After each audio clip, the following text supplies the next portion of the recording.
This is Dora Bailey, ladies and gentlemen, talking to you from the front of the Chinese Theater in Hollywood. Our search for Hollywood begins on the silver screen itself. Singing in the rain, just singing in the rain. What a glorious feeling, we're happy again. We'll walk down the lane with a happy... You know, it's never supposed to rain in sunny Southern California. It is pouring today, and that includes here in Hollywood. But that doesn't stop us because we're tourists. And like millions of others, we begin at Grauman's, now Mann's Chinese Theater, where many a Hollywood movie premiered, where people from the Far East, from the West, where small folks and not so small folks come to see where the movie stars have stepped or kneeled and left their mark for history. To see Bill Powell and Myrna Loy together is sort of exciting. It really is. I didn't think I would be impressed.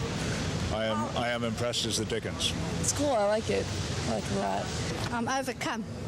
I just can't believe it. I can't believe we're actually standing in these places where the stars have stood. It's quite something. I'll just slip in here. Thank you. And welcome to sunny Southern California. It never rains here. Just today. Now that we've walked where the stars did, we decide to head off and see where they lived. Since the mid-30s, seeing the homes of the stars has been high on most tourist lists. We joined a group of Brazilians, a Japanese student, and a woman from Dallas. Okay, folks, Mr. Groucho Marx lived on Hillcrest Road in Beverly Hills. Right here on the left, number 1083 is Groucho's last home, little white house right on the left here. They advertise that you'll see 60 stars homes on this tour. Now, if you want to buy this house today, folks, you're going to pay a little bit more than $10 million for it. That's the value of it today. The home of Danny and Rosemary Thomas. Yeah, make room for Daddy. Anybody watch his TV show? Elvis had a home on Hillcrest Road right here. As a matter of fact, his first newlywed home is coming up on the right. He and Priscilla moved in here. Now, his fans stole bricks off his wall. Wherever they could get a brick loose, they stole it and took it home with them. When I get to the driveway, take a look up the drive and see how big Kirk's house really is. It is quite large. There it is right there, folks. Take a look up the driveway.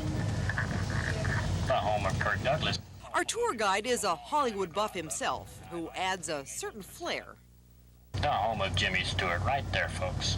Quite often we see Jimmy when he's coming home, when he's leaving. He drives a green Volvo, which is not what you would expect of a rich person, but Jimmy's not your typical rich and famous fellow. Sure. The prettiest sight in this fine, pretty world is the privileged class enjoying its privileges. Now, let me show you where Dudley Moore slid down the hill while he was spying on Bo Derek with a telescope. He fell down the hill here and grabbed a hold of some bushes on the way down.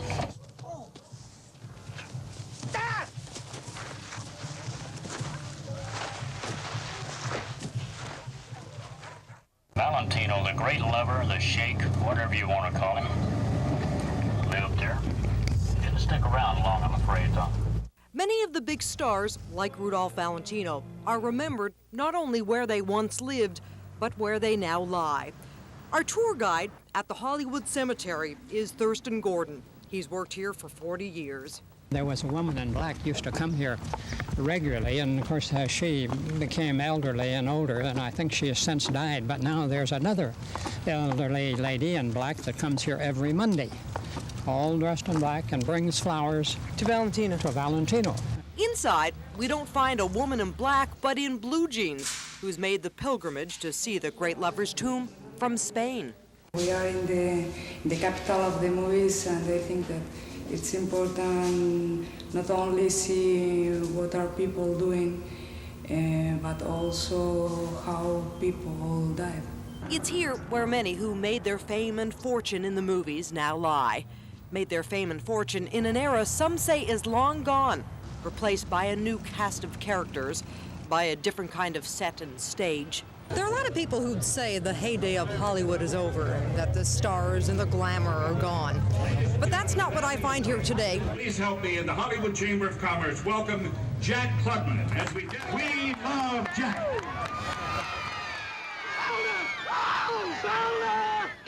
It's really no different today than it once was, because today you still find the starstruck collecting when a famous person is honored. We just happened by when Jack Klugman got his star on Hollywood's Walk of Fame. Mr. Jack Klugman.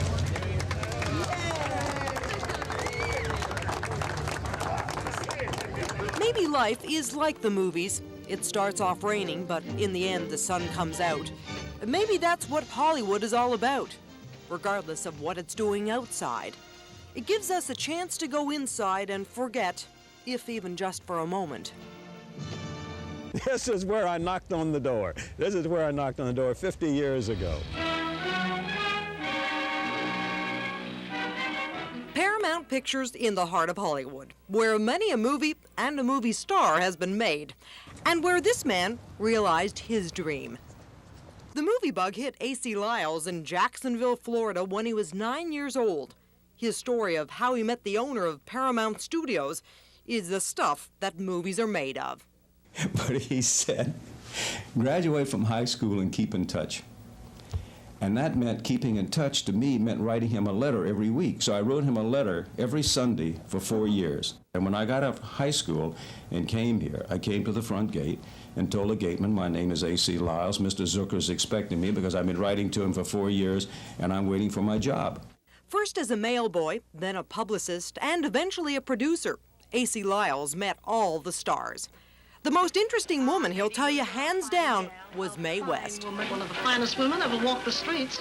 I walked out of the dressing room with her to go back to the stage, and she looked on the sidewalk, and there was a brand new penny, copper penny on the sidewalk, and she picked it up, and she said, what do you want to do? I said, I want to be a producer.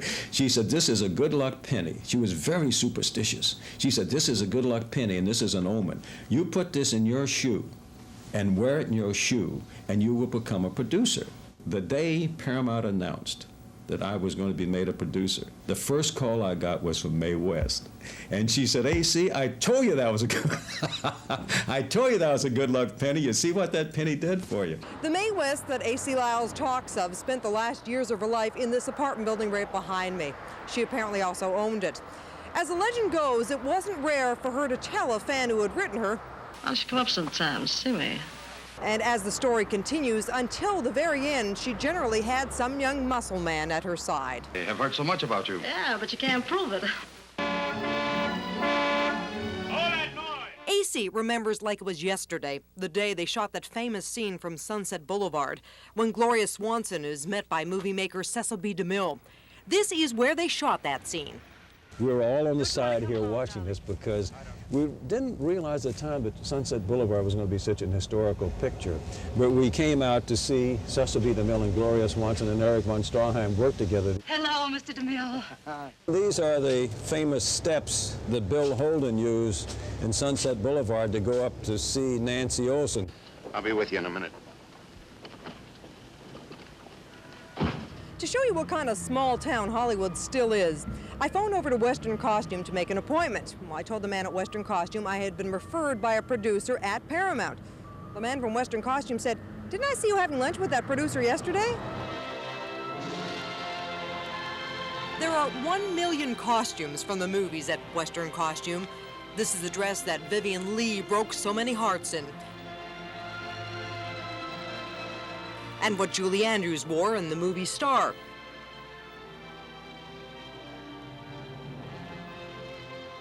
And Jane Alexander in The Great White Hope. At Western Costume, there's no need for that question, what'll I wear to the ball? And what to put on your feet? Well, more shoes than you can shake a stick at here. And hats, too. And while we were there, the tailors and seamstresses were busy making the costumes you'll see if you see the remake of the movie Scrooge. This is what the Scroogettes will wear.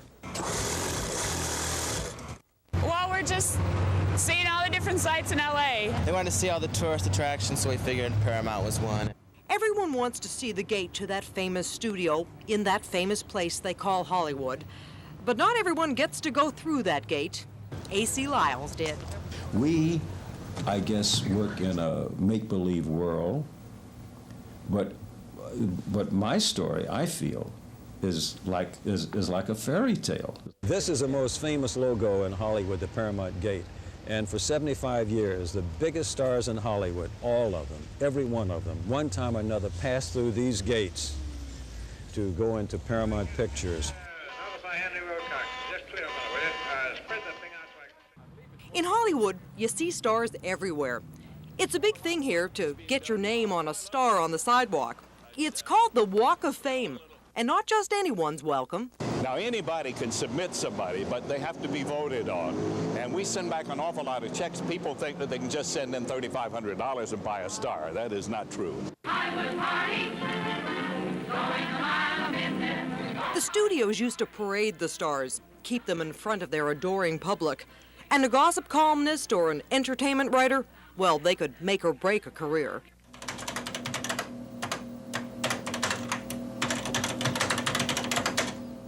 Vernon Scott's career was built on movie stars.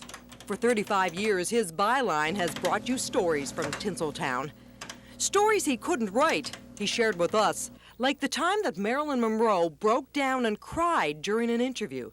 It turned out that she was crying because everybody had a boyfriend or a girlfriend in town except her.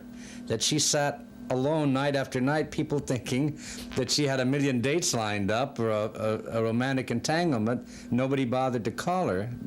One, because they thought she was busy, and two, because a lot of them didn't have the courage to call up and ask Marilyn Monroe to go out with them. Vernon Scott interviewed them all. Spencer Tracy and Katharine Hepburn. Well. What? Here we are. Scott was greatly impressed with Hepburn, but not so impressed with how some actors, especially young ones, were treated by the studios.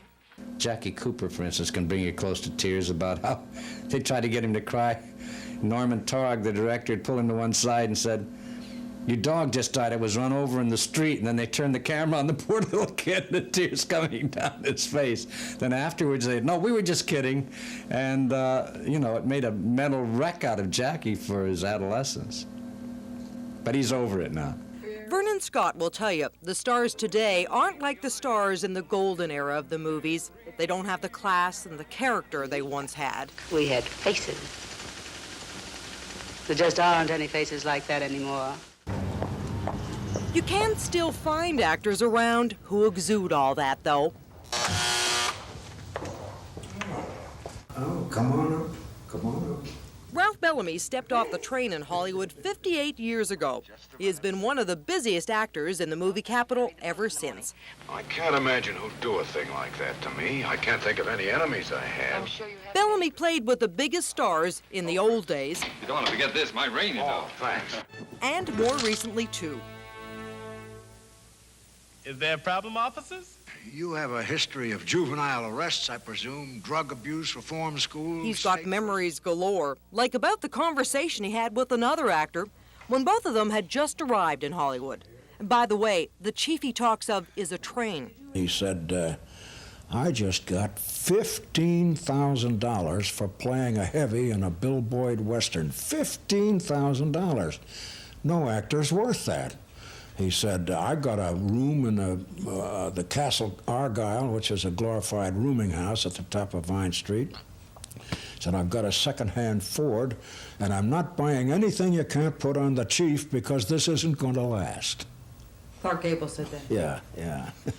Of all the roles I saw Ralph Bellamy play, it was his portrayal of this man that I most remember. Yesterday, December 7th, 1941, a date which will live in infamy. FDR was also a personal favorite of Bellamy's. Yeah, I was down there several times. I dined there and so on and had a drink with him. He loved to mix a martini. He was very proud of it. And nice man. Beg pardon? Nice man. A wonderful man. I wish, can I say this? He were here right now. But even with his fame and a certain amount of fortune, Ralph Bellamy hasn't lost the striving that brought him and so many others to Hollywood. I've never had stardom, but I've enjoyed working with stars. Did it matter? Matter? No, it's probably, what shall I say, pushes the mercury up toward wanting to achieve it. Patience, Mortimer. Even at 83, you got to keep after that star.